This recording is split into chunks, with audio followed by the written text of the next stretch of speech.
Tuğanlar,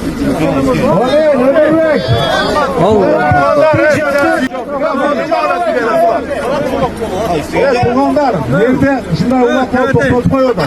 Yok, toplatıp koysan var. Başkar almasan var. Reklam alın, çakır bağlar. Mesela Loken'den gelmiş 4 gün geldi. At bilemiyor kadar. Bu Turan saytay. Eğer de çift bağı, 500 son sahip koy. 1000 son sahip koy. Şöyle. Oşat doğrusu yeri belkiler. Üç adam at üretiyoruz. Çavağımız. Görüyoruz da şu çevgel olan. Başka yerde ulaklar boladan. Yerden demez. Bırak kafa olmuyorlar.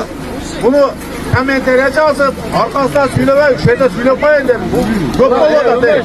Başka yerler olur. Şu çabam olur, rasatlık geldi derim. El hata geldi, el mi geldi da ben bana. Gerçekten çok da koyarım koydum. El koyarım. Bir